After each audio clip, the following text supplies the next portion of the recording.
la radio de las empresas. En Radio Intereconomía, Pulso Geopolítico. Análisis sobre los nuevos desafíos mundiales. Presenta Rafa Jiménez.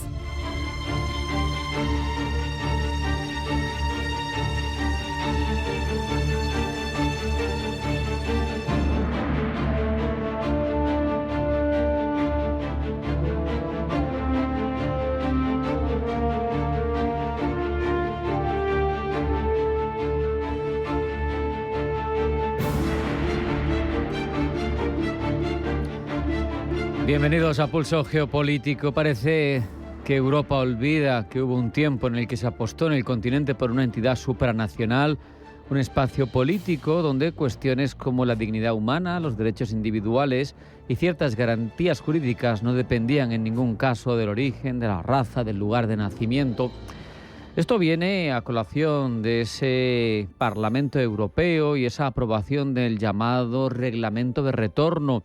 Una norma que permite retención de migrantes irregulares en periodos que pueden llegar hasta 24 meses mientras se tramitan los procesos de devolución y contemplan además centros de detención en terceros países.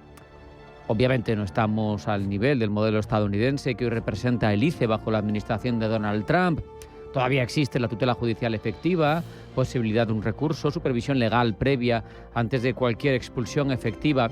Pero cuesta no sentir cierta incomodidad cuando observamos el fondo de la cuestión, porque Europa empieza a normalizar la idea de privar de libertad durante meses, incluso durante varios años, a una persona cuyo único delito consiste en desplazarse para encontrar una vida mejor.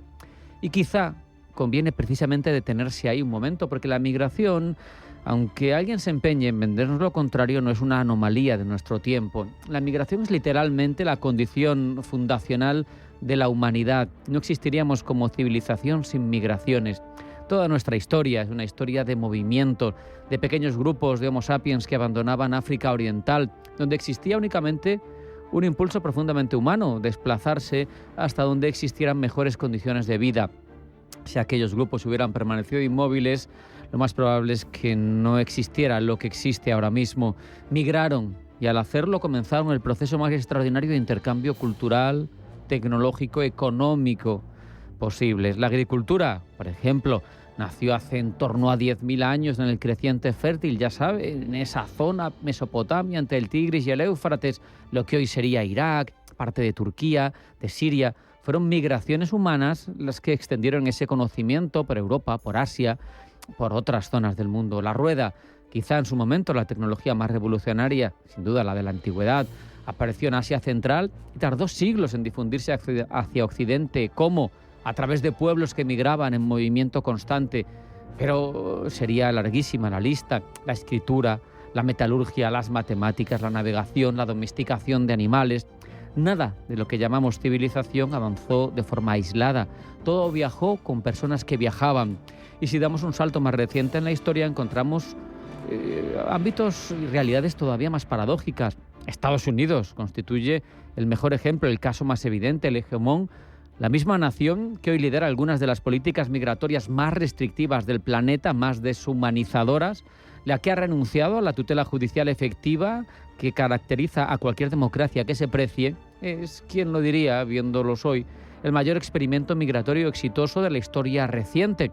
Desde su independencia, hace ahora 250 años, en 1776, hasta bien entrado el siglo XX, Estados Unidos no hizo prácticamente otra cosa más que absorber personas de otras partes, recibir de forma masiva inmigrantes irlandeses que huían de las hambrunas del 19, italianos que escapaban de la pobreza rural, alemanes desplazados por esa convulsa historia de guerras europea, judíos perseguidos por el antisemitismo, asiáticos que construyeron infraestructuras ferroviarias, iberoamericanos que se fueron integrando progresivamente en la economía estadounidense. No fue solo un proceso demográfico, fue la base material de la grandeza de Estados Unidos, su capacidad industrial, su innovación tecnológica, científica, su expansión económica. Más de 2 siglos de Estados Unidos entendió ese país que incorporar población extranjera no debilitaba al país, lo fortalecía.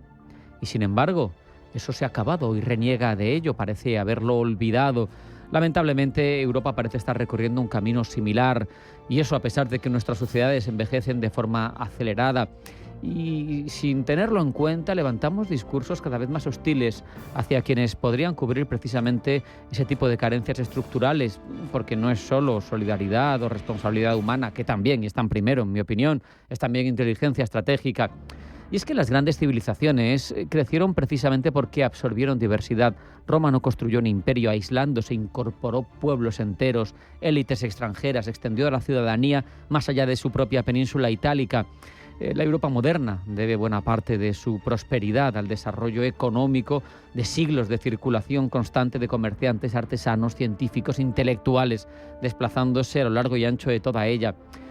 Es inquietante ver cómo sociedades que alcanzaron prosperidad gracias a siglos de movilidad humana empiezan a comportarse como si la inmovilidad fuera la norma, como si olvidar la historia pudiera protegernos del futuro. Es imprescindible, sin embargo, que seamos conscientes de que todos somos inmigrantes. Todos, hasta el maravilloso Donald Trump, sus abuelos bávaros, con ese Trump, aunque él reniegue de la F, su madre escocesa. Las sociedades modernas son producto acumulado de siglos de mezcla, de desplazamiento, de intercambio. Negarlo es, además de falso y absurdo, peligroso. Cuando una civilización empieza a rechazar precisamente aquello que la hizo crecer, está intentando vivir en una ficción, en una suerte de burbuja que la terminará debilitando y a la larga destruyendo. Le duela a quien le duela, caminamos como lemmings hacia el precipicio, guiados por populistas que ya causaron millones de muertos en el pasado siglo XX y que ahora están empeñados en intentar cercenar el impulso que hizo a nuestra especie llegar hasta donde está hoy. No olvidamos que no hay civilización sin migración, nunca la ha habido en el pasado y nunca la habrá en el futuro. El que diga lo contrario, miente. Y nuestra responsabilidad como ciudadanos es desenmascararlos y cobrarles la factura de su engaño. Hacemos un alto en el camino. A la vuelta, información geopolítica en forma de titulares que elabora Blanca del Tronco. No se vayan, porque sigue Pulso Geopolítico.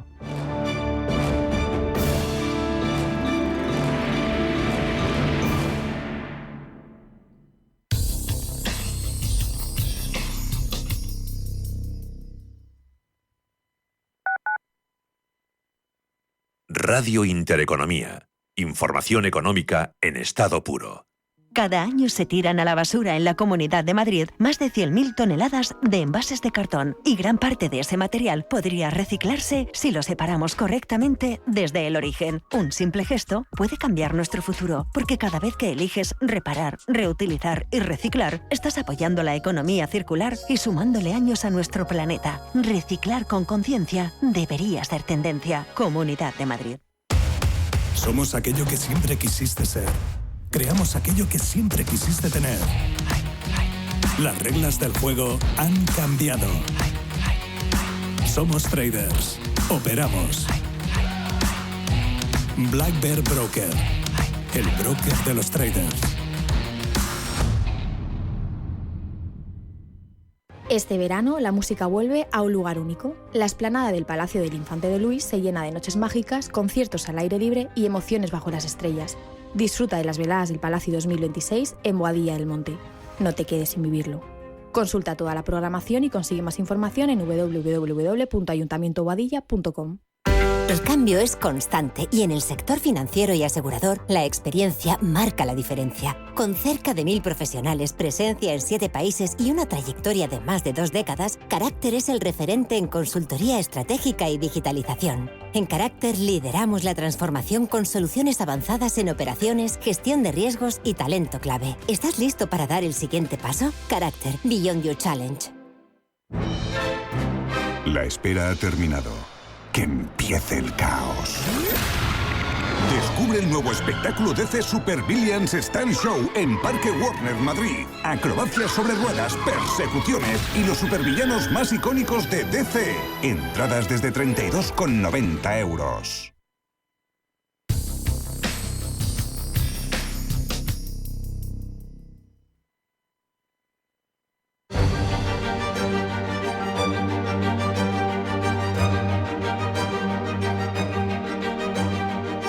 En Radio Intereconomía, Pulso Geopolítico. Presenta Rafa Jiménez.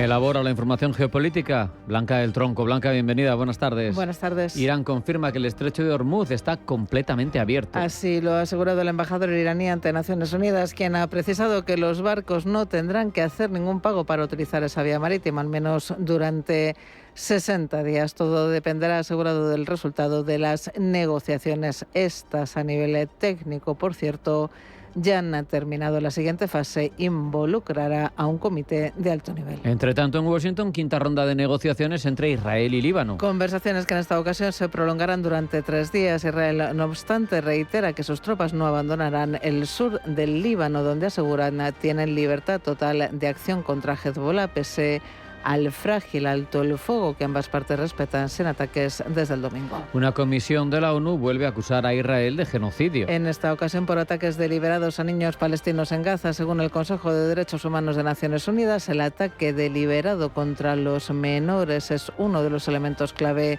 que demuestran la intención genocida por parte de las autoridades y fuerzas israelíes de destruir al pueblo palestino total o parcialmente.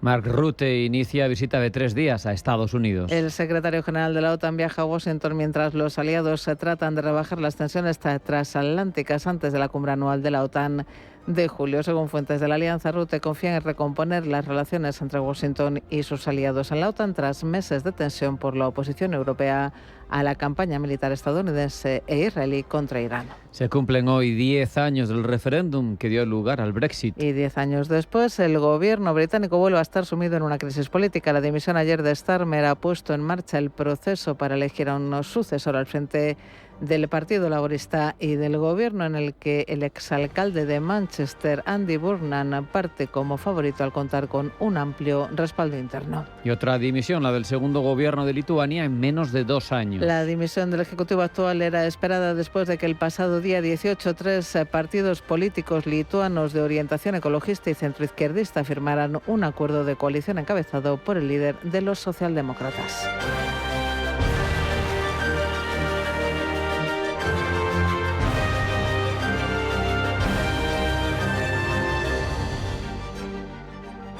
Profundizamos ya en todas estas informaciones, Blanca. El acuerdo preliminar entre Irán y Estados Unidos avanza, pero con matices importantes que Teherán se ha encargado de subrayar este martes y que ponen en evidencia que los relatos que Estados Unidos e Irán están trasladando a la opinión pública son diferentes. Lo único en lo que coinciden es en afirmar que el estrecho de Hormuz está abierto. Rubén Gil.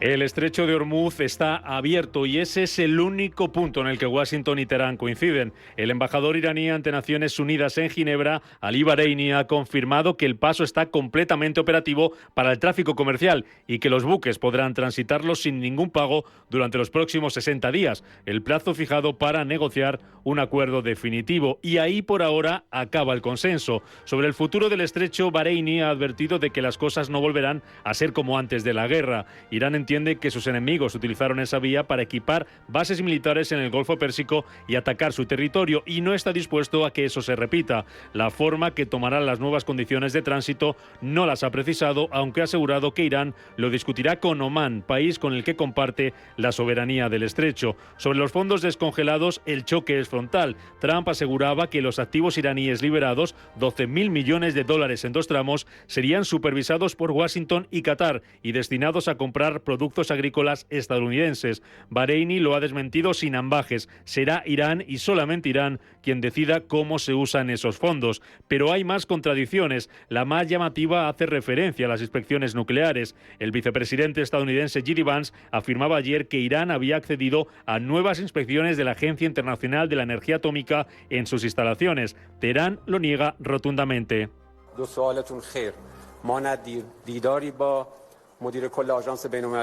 El portavoz de Exteriores, Ismail Baghei, ha sido directo. No ha habido ninguna reunión con el director general del organismo, Rafael Grossi, ni existe ningún plan para que los inspectores accedan a las instalaciones dañadas durante la guerra.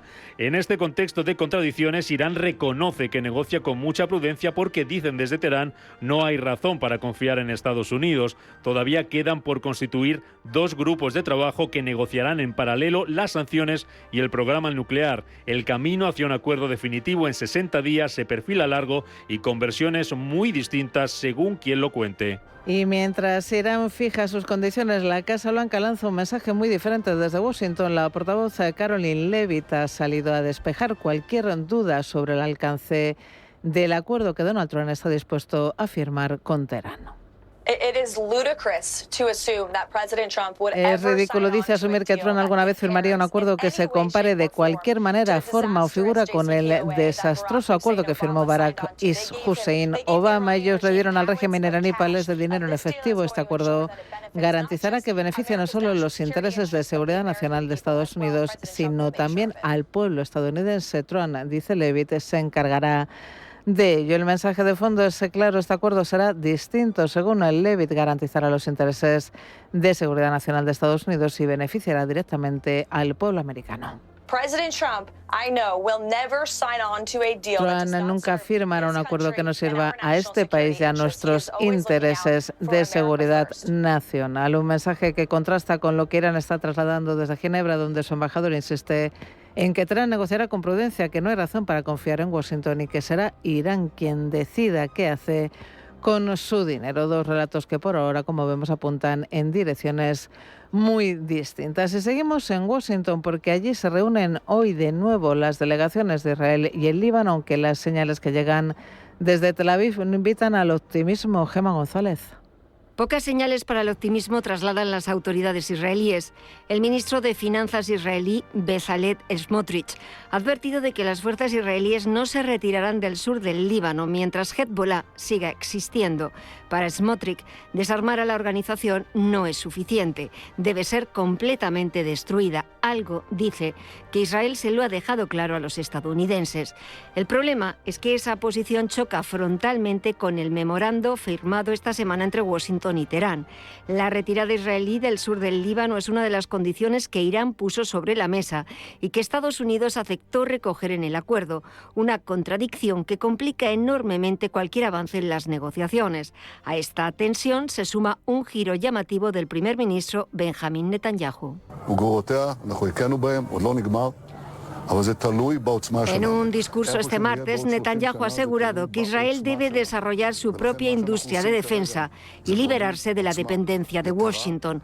Ha dicho que aprecia el apoyo estadounidense recibido a lo largo de los años, pero que ese apoyo no puede ser la base del futuro de Israel. Son declaraciones que llegan en un momento de evidente enfriamiento entre Tel Aviv y Washington, después de los tensos intercambios entre Netanyahu y Donald Trump durante la guerra con Irán. Y mientras Estados Unidos e Irán trabajan para consolidar la paz, Netanyahu insiste en que para Israel el asunto aún no ha terminado y que su país seguirá enfrentando a Irán. Y hoy se cumplen 10 años desde que ganase el sí al Brexit. El resultado fue ajustado y para muchos fruto de un error de cálculo político. Mientras proliferan los titulares sobre las consecuencias nefastas que ha tenido para el país la salida del grupo comunitario, nos preguntamos qué fue lo que llevó a Reino Unido a votar por el no a Bruselas. Pablo Llanone.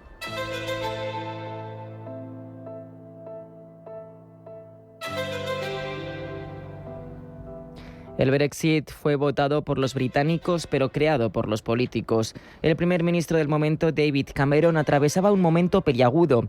Mientras el nacionalismo de Nigel Farage atraía votos de la derecha, dentro de los conservadores, el ala dura euroescéptica amenazaba su liderazgo. El referéndum era la única manera de renovar su partido, mostrándose como una alternativa mejor a Farage, a la vez que superaba la división interna. Eso fue la consulta popular para David Cameron, una herramienta astuta para consolidar su poder. Para el Reino Unido, sin embargo, fue el viaje de no retorno al caos económico, político y social. El Brexit es la historia de un error de cálculo garrafal.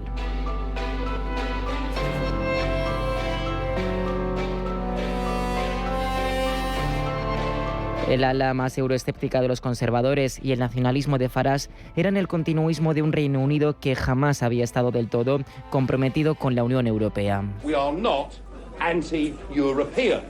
We're anti-European Union. Farage lo dejó claro, no somos antieuropeos, sino anti-Unión Europea. Por un lado, el movimiento euroescéptico aducía que el Reino Unido enviaba demasiado dinero a la Unión Europea en lugar de invertirlo en su sistema de salud. El conservador Boris Johnson y su autobús pro-Brexit se volvieron virales por arguir que 350 millones de libras que podían dirigirse al sistema sanitario se desperdiciaban en la Unión Europea. Posteriormente, se denunció que dicho cálculo era pura propaganda, falso, y que además el dinero invertido regresaba en forma de beneficios para la agricultura, la ciencia y las regiones británicas. Los euroescépticos también argumentaban que la crisis migratoria del 2015 había desestabilizado las fronteras del país y se contemplaba con recelo la posible entrada de Turquía en la Unión Europea, que podría atraer a millones de turcos. Estas ideas eran, igual que las cifras económicas esgrimidas por Johnson, una exageración, puesto que el país no formaba parte del espacio Schengen ni Turquía estaba cerca de completar su adhesión al grupo comunitario. Pese a ello, los argumentos presionaban con fuerza a Downing Street. Su huésped, David Cameron, no creía que estas fuesen razones suficientes para salir de la Unión Europea, pero debía escuchar estas peticiones, o al menos aparentar que lo hacía.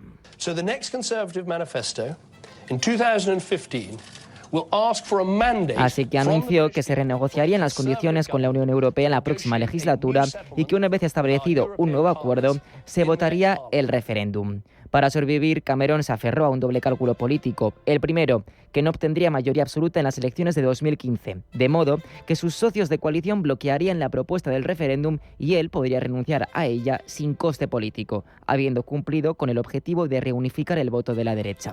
El segundo cálculo era que si el referéndum se celebraba, el sí a la Unión Europea ganaría cómodamente. Pero Cameron, no obstante, arrasó en las urnas.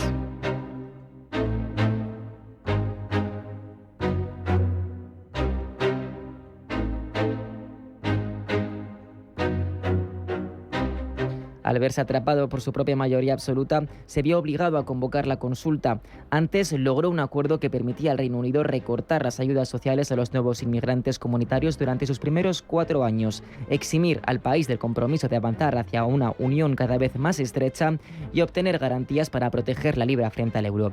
Pero esto no fue suficiente.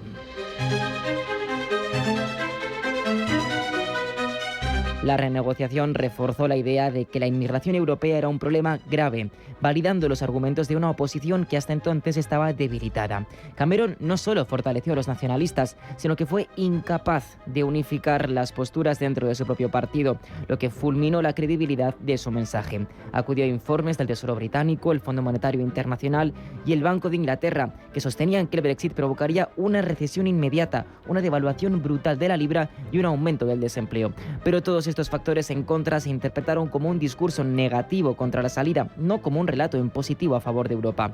Esta falta de entusiasmo jugó a favor de la utopía patriótica que defendían los partidarios del Brexit. Llegar a la salida fue una paradoja detrás de otra. Ganar las elecciones con mayoría absoluta fue lo peor que le pudo pasar a David Cameron. Se vio obligado a celebrar un referéndum que no quería y a combatirlo con argumentos que solo sirvieron para encumbrar a sus rivales. Y el Brexit a día de hoy sigue atrayendo paradojas. En una década de agitación, Downing Street ha visto pasar un desfile incesante de primeros ministros. Los ejecutivos conservadores de May, Johnson, Truss y Sunak demostraron ser incapaces de dar al Reino Unido el brillante futuro que las promesas del Brexit dibujaban, pero el caos no terminó con ellos. El posterior castigo en las urnas pulverizó a los Tories y encumbró a unos laboristas que, atrapados en el mismo estancamiento económico, acaban de ver cómo su líder, Keir Starmer, se veía forzado a dimitir. Todo este descontento estructural ha terminado relanzando a Nigel Farage y su plataforma Reform UK, lo que David Cameron trataba de evitar. ¿Cómo se explica este caos político? ¿Qué le pasó al Reino Unido tras iniciar su salida de la Unión Europea? ¿Ha logrado el Brexit solucionar los argumentos que condujeron al referéndum, Pablo?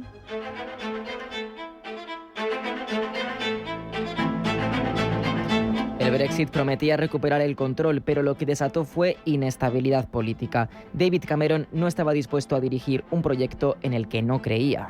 I love this country and I feel honored to have served it. And I will do everything I can in future. Le sucedió su ministra de Interior, Theresa May, quien logró sellar un acuerdo de divorcio con la Unión Europea que no agradó a su partido, cada vez más dividido. Acabó dimitiendo. But with enormous and enduring gratitude to have had the opportunity to serve the country I love. May pasó el testigo a Boris Johnson, que convocó elecciones y obtuvo una mayoría absoluta que le permitió sellar un acuerdo de salida definitivo. A los 2 años tuvo que dimitir por los escándalos. Los siguientes 2 primeros ministros tampoco pudieron sostener el peso del Brexit, ni lograron encauzar el país ni el Partido Conservador.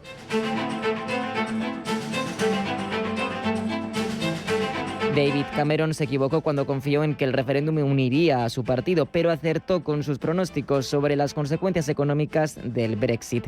El Producto Interior Bruto arrastra una pérdida estimada de entre el 6% y el 8% respecto a lo que habría crecido dentro del bloque comunitario. Las inversiones empresariales se han congelado por la incertidumbre y la libra esterlina jamás ha recuperado su valor previo al referéndum, encareciendo las importaciones y espoleando una inflación que golpea con más fuerza a las islas que al resto de Europa occidental.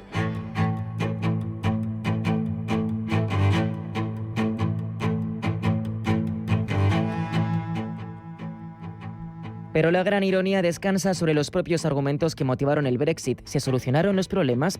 El autobús de Boris Johnson prometió 350 millones de libras semanales para salvar el sistema de salud, pero hoy los hospitales públicos británicos sufren listas de espera récord y una falta crónica de personal. Se vaticinó un control total de las fronteras. Sin embargo, al romper los tratados de devolución de la Unión Europea, el país perdió herramientas clave para gestionar los flujos de asilo. La necesidad de mano de obra siguió latente y atrajo a trabajadores extracomunitarios, alcanzando máximos históricos. Con todo, a día de hoy, según las encuestas, el 57% de los británicos cree que el Brexit ha sido un fracaso. Algunos interpretan que eso significa que hay un deseo de volver a la Unión Europea. Otros creen que lo que se quiere es un Brexit liderado por uno de sus impulsores, Nigel Farage, que arrasó en las últimas elecciones municipales. Daniel Lacalle es economista. Pero las últimas elecciones lo que han demostrado ha sido exactamente lo contrario. Las últimas elecciones han mostrado que en el Reino Unido lo que están votando a favor no es de volver a Europa, sino de que se lleve a cabo el proyecto del Brexit, que ni May, ni Sunak, ni mucho menos Starmer llevaron a cabo. Para Farage y sus seguidores, los problemas económicos actuales no son culpa de haber salido de la Unión Europea, sino de cómo la élite política gestionó la salida. Su narrativa sostiene que el funcionariado de Londres y los gobiernos tradicionales diluyeron el plan original. Argumentan que, si se hubiera desregulado los mercados de forma radical y cerrado las fronteras por completo desde el primer día, el Reino Unido sería hoy próspero. Esto se traduce en que el votante no siente que el Brexit haya fracasado, siente que nunca se llegó a implementar el Brexit real.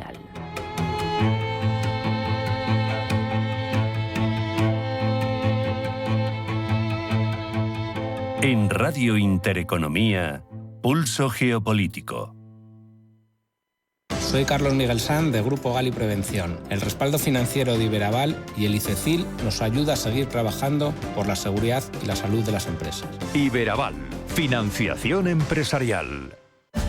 Conquista cada camino, renueva cada viaje. European Privilege te ofrece un método exclusivo de alquiler de coches premium a 6 meses con hasta 20.000 kilómetros, sin avales y con hasta el 100% del gasto desgravable. Diseño, tecnología y potencia para cada viaje. Siente la libertad al volante de los grandes iconos del automovilismo. European Privilege. Elige tu marca. Conduce diferente.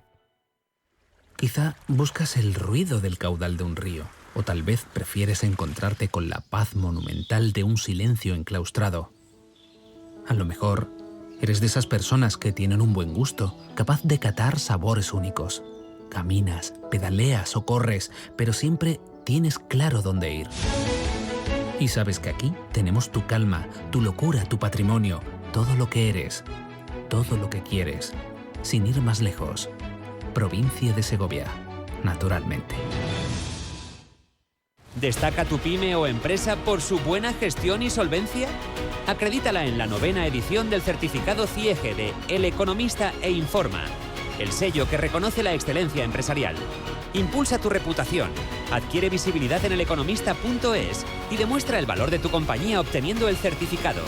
Busca certificado CIEGE en Google y presenta ya tu candidatura. Los nuevos conceptos energéticos son ya un presente. Por ello, en Radio Intereconomía nos sumamos cada semana a I+Verde, un programa sostenible y eficiente, productivo e innovador en el que analizamos etiquetas tan conocidas como eco, cero, bajas emisiones, descarbonización o renovables. Recíclate cada martes de 10 a 11 de la noche en Radio Intereconomía con José Luis Pichardo y descubre el futuro más verde.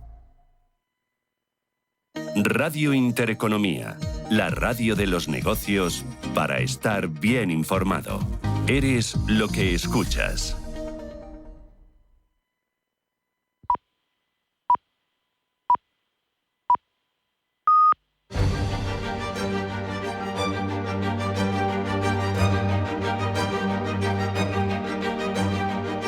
En Radio Intereconomía, Pulso Geopolítico. Presenta Rafa Jiménez. Sabemos que las guerras modernas ya no se libran únicamente con tanques, misiles o ejércitos sobre el terreno, que también no ha desaparecido esa fórmula, ni siquiera con drones. Y es que en el siglo XXI buena parte del poder se ejerce en espacios difusos, invisibles, redes sociales, campañas de desinformación, ciberataques, operaciones encubiertas o incluso de manipulación política. Rusia ha convertido ese terreno gris en una herramienta central de su estrategia exterior para conseguir debilitar a Occidente desde dentro. Hoy analizamos hasta qué punto Europa, particularmente España, se ha convertido en escenario activo de esa guerra silenciosa. Para ello contamos con Juan José Terrero Carrobles, analista internacional y geopolítico. Juan José, bienvenido, buenas tardes. ¿Qué tal, Rafa? Muy buenas tardes, encantado de estar aquí otra vez. Utilizamos mucho el término guerra híbrida, pero al final es un concepto amplio, Juan José. ¿Cómo definirías tú la guerra híbrida que desarrolla Rusia y casi te pregunto ya por qué ha hecho de ella Rusia una herramienta tan fundamental de su estrategia internacional? Bien, Rafa. La manera en la que Rusia lleva a cabo la guerra híbrida, sobre todo en Europa, si pretendemos enfocarnos en una región en particular, podríamos clasificarla en torno a tres bloques, a tres maneras en las cuales Rusia tiene más o menos diseñadas sus estrategias, sus tácticas de, yo no diría guerra híbrida, sino más bien amenazas híbridas, porque como tal los conflictos híbridos no se consideran técnicamente, según la Academia, como guerras. Son un conjunto de tácticas y de estrategias no convencionales que son llevadas a cabo con el propósito de debilitar democracias, desintegrar estados y, sobre todo, sembrar el miedo, sembrar las dudas entre las sociedades, en este caso las europeas. Bien, en lo referido a estos tres bloques, Rusia lleva a cabo tácticas, por un lado, de sabotaje, por otro lado, de ciberataques, toda esta estrategia ciber, de ciberamenazas, estrategias digitales y también, por otro lado, tácticas de influencia mediante desinformación, que es uno de los bloques que también nos atañe aquí.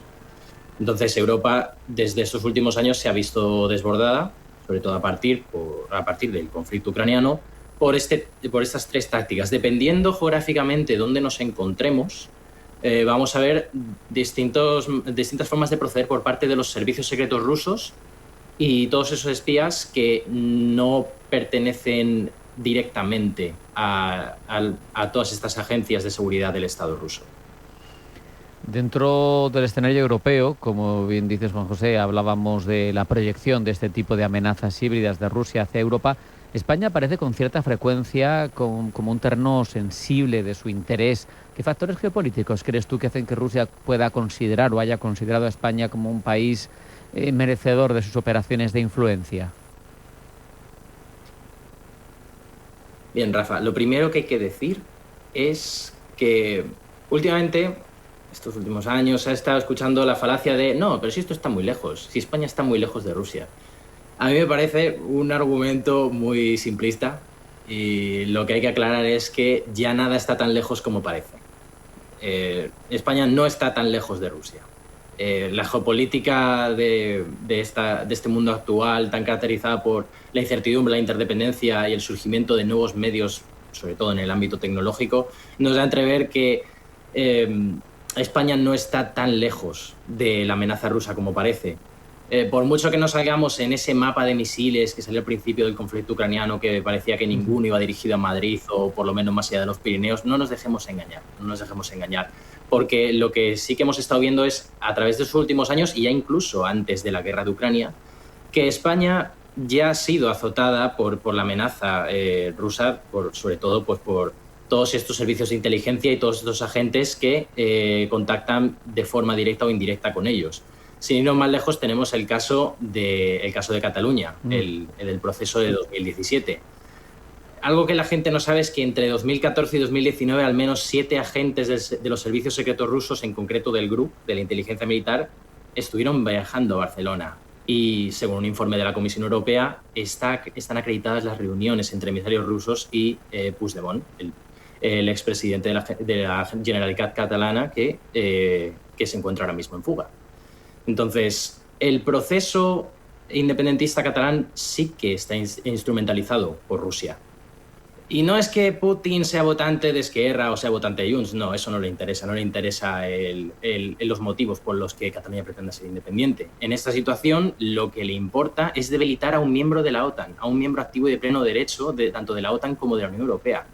Sembrar las dudas, inestabilidades internas y rupturas dentro de los estados democráticos europeos y occidentales en general son la prioridad de la doctrina Putin que lleva llevando a cabo desde principios de los años 2000.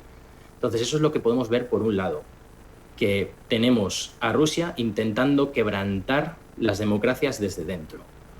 Por otro lado también tenemos ciberataques, que esto es lo menos sonado, pero no es ni mucho menos amenazante. Tenemos muchos y varios casos de ciberataques a España, tanto a instituciones nacionales como locales. Una de las últimas y las más sonadas fue el ataque al Ayuntamiento de Melilla en el año 2025, en concreto en el mes de junio. En ese mes, un grupo de Europa del Este con grandes vínculos con Rusia, llamado el grupo Kilin, atacó las bases de datos del Ayuntamiento de Melilla y dijo haberse quedado con al menos 5 teras en un disco duro de información de toda la administración local. Y si ya nos vamos a la nacional, hay muchos casos. Hay unidades como la No Name 057, que es una cibercélula de ciberterroristas rusa. Estos son los que han perpetrado distintos ataques a lo largo de 2023 y 2024. Desde las propias elecciones de julio, las del 23J, e incluso un poco antes, ha habido ataques a puertos del Estado, ha habido ataques al INE, ha habido ataques a la web de Moncloa, entre otros muchos. Y, por otro lado, también ha habido tácticas para intentar desmontar las cadenas de suministro que desde España van directas a Ucrania. Y esto tampoco ha sido hace mucho. Ha habido sonado una detención en 2024 de una célula en Barcelona, una célula rusa que intentaba romper esas cadenas de suministro. Estos son algunos ejemplos que podemos ver. ¿Crees, Juan José, que nuestras instituciones, en cada uno de los perfiles de posible amenaza híbrida, o medios de comunicación, o sociedad civil, están preparadas para identificar y neutralizar este tipo de operaciones de influencia extranjera, o nos pillan un poco con el pie cambiado?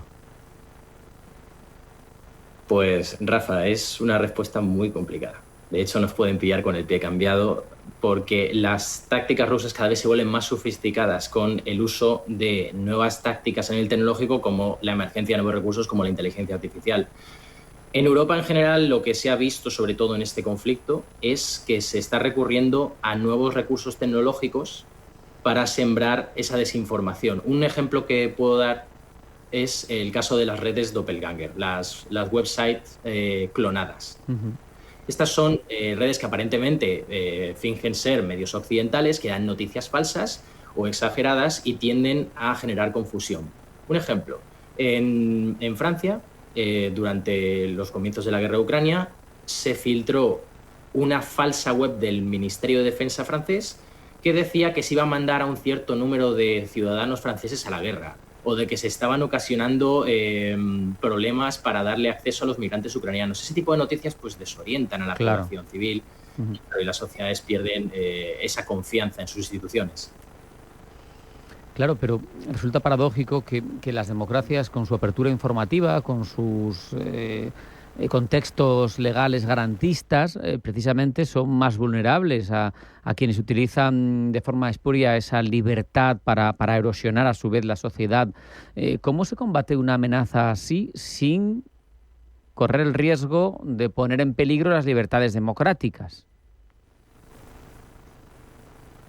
Es complicado porque lo que hemos visto ha sido que desde el primer momento se han ilegalizado, bueno, más bien se han bloqueado todas las fuentes de noticias como Russia Today y este tipo de agencias rusas. Entonces, claro, no nos está llegando información a los ciudadanos de a pie de qué es lo que piensan los rusos, lo cual es un arma de doble filo. Por un lado tenemos que sí, estamos bloqueando esa desinformación que nos pueden llegar desde esos medios, pero por otro lado no estamos viendo exactamente qué es lo que están contando de nosotros y qué es lo que podemos esperar desde esa perspectiva, con lo cual resulta que nos estamos moviendo en un terreno bastante pantanoso. Y sobre todo, ya no solo es mirar directamente a los medios de desinformación, sino a quienes los propagan. A todas estas personas, estos individuos o grupos que están dentro de Europa, dentro de Occidente, que pretenden ayudar a los rusos. Bien pueda ser por motivos económicos o por motivos meramente ideológicos. Tenemos el caso de las anteriores elecciones al Parlamento Europeo de junio de 2024, donde con anterioridad se estuvo descubriendo que han habido partidos, tanto de extrema derecha como de extrema izquierda, con miembros o gente que trabajaba en esos grupos que han sido sobornados por el Kremlin o por sus servicios secretos, entre ellos pues, el GRU y el SVR, por nombrar un par de ellos. Entonces, ya no solo es complicado los medios, sino quiénes usan esos medios y quién los propagan. Y ya no solo son estos individuos, también son medios que han sido también silenciados pues, al propagar narrativas prorrusas en Europa. Es una tarea muy, muy complicada y que requiere la coordinación de los esfuerzos de todas las autoridades, tanto a nivel de los Estados miembros de la Unión Europea, a su vez también con los miembros de la OTAN. Pues con esa reflexión nos vamos a quedar. Juan José Terrero Carrobles, analista internacional y geopolítico. Una vez hemos comprendido el desafío al que nos enfrentamos en la sociedad y que quizá está más todavía pendientes muchas tareas y muchos desarrollos por hacer para evitar que esto siga afectándonos. Juan José, muchas gracias. Un abrazo. Hasta la próxima. Un abrazo, Rafa. Muchas gracias y hasta la próxima.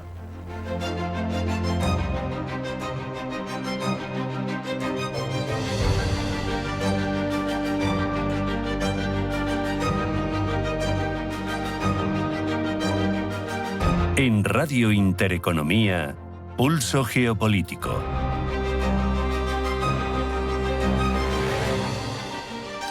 Ucrania ha conseguido algo que a muchos les puede parecer o les podía parecer en su momento impensable: golpear el corazón energético de Rusia con sus propios medios y llegar apenas a 15 kilómetros del Kremlin, sin tener superioridad aérea, con un arsenal de drones más humilde en principio de lo que tendría una gran potencia militar como es Rusia.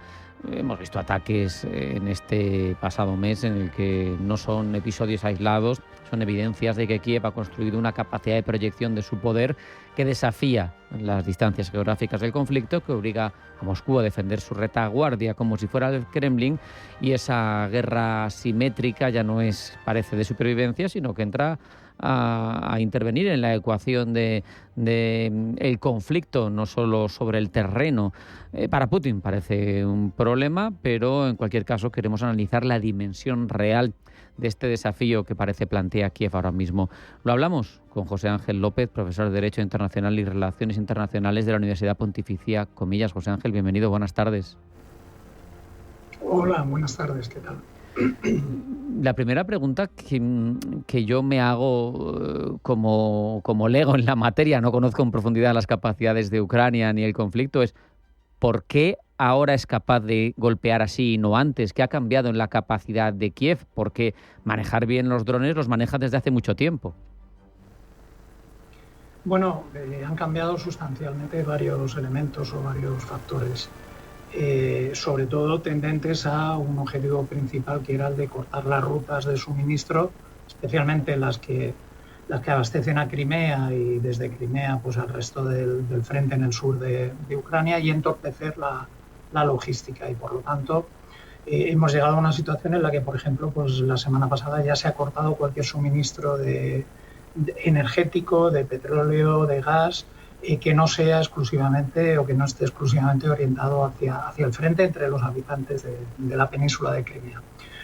Novedades, pues por ejemplo, el tema de los satélites Starlink ha sido muy relevante porque hasta el mes de febrero de este año pues han sido utilizados a pesar de las sanciones y a pesar de los impedimentos tecnológicos por parte de las fuerzas ocupantes rusas, mientras que el apagón propiciado por Elon Musk y por SpaceX desde el 6 de febrero creo que fue en concreto, pues ha venido completamente a distorsionar, a cegar, si se me permite la expresión, las posiciones y la intercoordinación entre las distintas fuerzas ocupantes. En el caso de Ucrania, pues es verdad que ha habido un cambio en las autoridades, en el mando de las operaciones.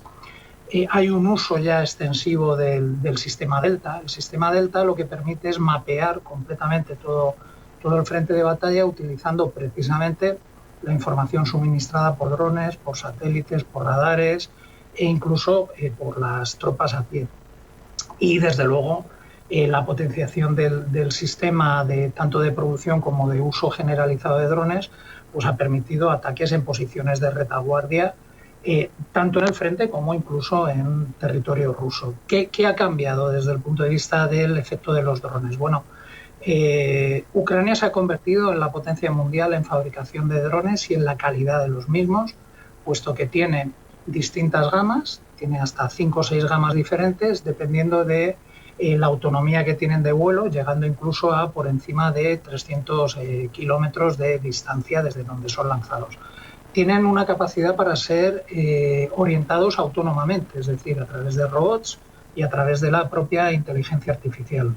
De hecho, por ejemplo, desde el punto de vista de las capacidades, o sea, desde el punto de vista tecnológico, por ejemplo, antes dependía fundamentalmente de los componentes que venían de China. Ahora esa reducción por debajo del 30% de esos componentes le permite mayor autonomía y mayor independencia respecto de otras fuentes de suministro. Los drones pueden incluso, algunos tipos, cargar más de 70 kilos, estamos hablando de drones muy pequeños, de explosivos, lo cual permite que sean mucho más letales, hasta el punto de que ocasionan el 80% ahora mismo de las bajas militares.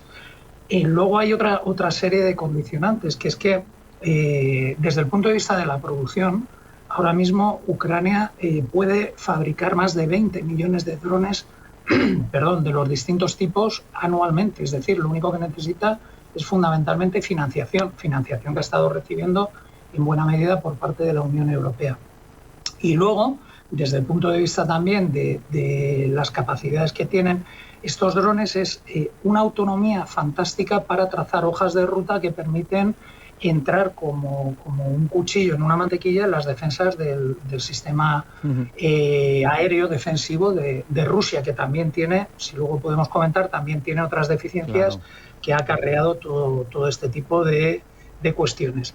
Y luego una última cuestión hablando de los drones, y es que a diferencia de Rusia, que depende fundamentalmente del suministro iraní, la capacidad y amplitud de los proveedores de drones es inmensa en el caso de Ucrania, porque goza de la ayuda de infinidad de voluntarios, de multitud de startups, y desde luego de la cooperación de las agencias gubernamentales, lo que permite que los riesgos de ser eliminados se minimizan, puesto que son muchos, digamos, los que están implicados en la producción de drones. Entonces, efectivamente, ha venido completamente a cambiar la dinámica de la guerra. Desde luego, desde el punto de vista tecnológico, además, incluso permite interferir las comunicaciones rusas, permitiendo que, como decía antes, que operen autónomamente, e incluso hay un modelo de dron que lo que hace es, se llaman los drones kamikaze o los drones interceptadores, que lo que hacen es precisamente favorecer también la posición defensiva en territorio ucraniano. O sea que esto, de forma muy rápida, yo creo que ofrece un escenario que evidentemente ha cambiado por completo, ha dado un vuelco incluso a la teórica bueno, prevista ofensiva que podía realizar Rusia durante esta campaña de verano. Pues más bien lo que estamos viendo es que se están replegando las tropas rusas en cierta magnitud. Vamos a ahondar precisamente en esa capacidad defensiva que mencionabas tú, si te parece, ¿no? La efectividad real de las defensas rusas. Se habla, por un lado, de que son ciegos los sistemas porque están preparados más para misiles metálicos que para los materiales de los que están hechos los drones, pero también se habla de los S-300 con los que ha ido utilizando para ataques y los ha desviado de defensa y se encuentra ahora con carencias. No sé dónde está la clave mejor colocada. Sí, pues yo creo que es un poco de varios factores. O sea, uno que has mencionado, evidentemente los sistemas defensivos de Rusia estaban preparados sobre todo para detener o para detectar o para eliminar en su momento los misiles de crucero fundamentalmente. Es decir, no precisamente para el sistema de drones que está utilizando Ucrania, que como bien has comentado, ha minimizado el uso de partes metálicas y son fundamentalmente elementos plásticos, lo que hace difícil su detección. Luego, los ataques a zonas urbanas que están densamente pobladas, lo que permite es que los drones se camuflen incluso por detrás de muchísimos edificios, lo que ha permitido, por ejemplo, ataques a refinerías muy importantes en territorio ruso o incluso llegar a penetrar, como hemos visto en Moscú y en San Petersburgo en diversas ocasiones. El sistema defensivo ruso, los militares lo explicarían mucho mejor que yo, era un sistema estratificado, un sistema multicapa, que podía permitir, pues en un momento determinado, detectar diferentes elementos que tratasen de vulnerar este sistema defensivo. ¿Qué ocurre? Que precisamente este repliegue que han tenido que realizar las tropas rusas ha distorsionado este sistema multicapa, lo que ha permitido que precisamente los drones, pues un poco campen a sus anchas, sin ser detectados en la mayoría de las ocasiones. Y el último elemento que mencionabas, que es el de los misiles S-300, claro, aquí hay un nudo alrededor de la cuestión de por qué no son utilizados. Bueno, primero, pues porque han sido utilizados masivamente por parte de Rusia en los ataques precisamente a ciudades ucranianas. Eso parece que lo que ha ocasionado pues es un vacío en los arsenales, que como consecuencia también de las sanciones y de las campañas que ha estado realizando masivamente contra estas ciudades ucranianas, pues no puedan ser de una reposición más o menos inmediata y por lo tanto no los puede utilizar en estos momentos. Entonces, en definitiva, como digo, es un cúmulo de cuestiones lo que ha permitido que esa vulnerabilidad del sistema defensivo aéreo ruso pues permita una mayor eficiencia y una mayor eficacia por parte de los ataques del sistema, este conjunto de tipos de drones que hemos mencionado antes en el caso de Ucrania. José Ángel, no sé, teniendo en cuenta que ya se golpea en zonas donde hay civiles y esto puede afectar en mayor o menor medida a la percepción que el ciudadano ruso normal tenga del conflicto, si esto puede suponer un problema incluso para Kiev. Porque, claro, ¿cómo va a reaccionar o cómo podría reaccionar Putin? ¿Esto puede suponer una debilidad o puede suponer una escalada que diga, bueno, si me atacas y me pones en peligro, bueno, yo puedo usar más Oreshnik o Kinsal o los que sean, puedo dar una vuelta de tuerca a mi ofensiva, ¿no? Porque al final, a lo mejor no puedo meter soldados, pero puedo lanzar cualitativamente armas que te van a hacer mucho más daño. No sé hacia dónde puede ir. Pues es una muy buena cuestión, porque efectivamente, digamos que el nivel de imprevisibilidad al respecto que puede presentar la opción por la que finalmente se incline Putin, pues nos hace pensar en doblar la apuesta en muchos casos. No hay que desestimar que cada X tiempo, en función de la evolución del conflicto, sobre todo si es negativo a los intereses de Putin, pues saca a pasear la amenaza del uso de armas nucleares. De hecho, el traslado de misiles Oreshnik y la potenciación de la presencia militar y del armamento ruso en Bielorrusia es un hecho durante los últimos meses. Que incluso Bielorrusia pudiera tener una presión, más que Bielorrusia, Lukashenko pudiera tener una presión adicional por parte de Putin si la orientación del conflicto sigue siendo negativo, como está sucediendo en estos últimos meses para los intereses de Rusia, pues la capacidad de decisión de Putin en un conflicto en el que ya por la dimensión que ha adquirido, por la cronología, por el tiempo que se lleva desarrollando, no permite en ningún caso ningún tipo de paso atrás de Rusia, porque bueno, es un conflicto absolutamente vital para los intereses de Rusia, pero sobre todo para los intereses de Putin. Difícilmente podría vender en el consumo interno que después de todos los sacrificios realizados también por la sociedad civil rusa, pues en un momento determinado, precisamente como consecuencia de un giro inesperado en el conflicto, que era muy inesperado, sobre todo después del acceso a la Casa Blanca de Trump y todo lo que hemos visto durante este año y medio, pues en ese giro inesperado de los acontecimientos nos encontremos o se encuentre Putin en la situación en la que está. O sea que cualquier escenario yo creo que puede estar abierto. Porque el que en principio se descarta, supongo, porque ya se encargó de laminar cualquier tipo de oposición interna, es el de un problema político, ¿no? Un problema de liderazgo. Supongo que eso en principio está descartado desde aquí. Es muy complicado, es muy complejo que ese escenario se dé. De hecho, ya fue, yo creo que bastante sorprendente lo que sucedió pues con el grupo Wagner y con sus líderes hace pues, poco más de un año y medio. Era absolutamente inesperado, por lo menos para mí, ese tipo de escenarios, ¿no? Yo creo que el control social, el férreo control social y político que tiene Putin en la Rusia actual, no permite vislumbrar un escenario de este cariz. Lo que ocurre es que, claro, también estamos en una situación, como hemos comentado ahora mismo, en la que la imprevisibilidad de lo que puede suceder en el campo de batalla pudiera detonar en algún tipo de conflicto social o conflicto político alrededor de los jerarcas, de los silovki del Kremlin. Yo lo veo bastante complicado. También es cierto que alguna de esas ventajas estratégicas que está teniendo en estos últimos meses, por ejemplo el tema de Starlink, Ucrania, es un efecto contado desde el punto de vista temporal, porque evidentemente Rusia está poniendo remedio a esa especie de apagón que tiene sobre el escenario del campo de batalla. En cualquier caso, remitiéndonos a la cuestión concreta, yo no veo en Rusia un escenario de una convulsión social, de una irrupción parecida en términos a lo que sucedió después de las elecciones del 2020 en Bielorrusia con Lukashenko. No veo ese escenario en Rusia. Pero tampoco veíamos la disolución de la Unión Soviética. Bueno, en cualquier caso, ojalá de una manera u otra se termine el conflicto. Desde luego, José Ángel López, profesor de Relaciones Internacionales y Derecho Internacional de la Universidad Pontificia Comillas, muchas gracias, un fuerte abrazo, hasta la próxima. Muchas gracias, un abrazo.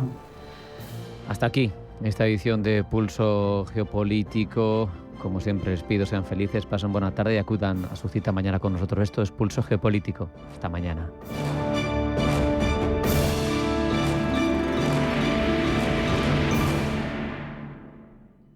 Viene un cliente. Pon el cartel de cita previa. ¿Lleva un cheque? Esos son los lunes. ¿Hoy es lunes? De 9 a 11. Son las 10. Haz el muerto. Si tu banco no quiere atenderte en la oficina, vente a Eurocaja Rural, que nos encanta verte en la oficina. Por eso te atendemos en persona y sin cita previa. Vuelve a sentirte cliente.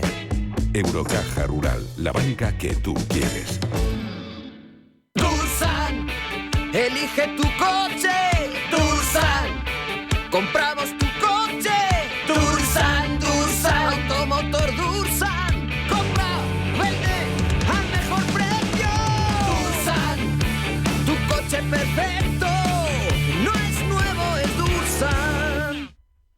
¿Aún no tienes tu entrada para ver a Rafael en el monasterio de Euclés? Date prisa, porque quedan muy pocas. El próximo 26 de junio, Rafael llega a Euclés con su espectáculo Rafaelísimo. Una noche única para disfrutar de una de las grandes leyendas de la música española. Un concierto irrepetible en un escenario incomparable. Consigue ya tus entradas en monasteriodeeuclés.es, en el Corte Inglés o en la taquilla del monasterio. Euclés Música 2026. ¿Te lo vas a perder?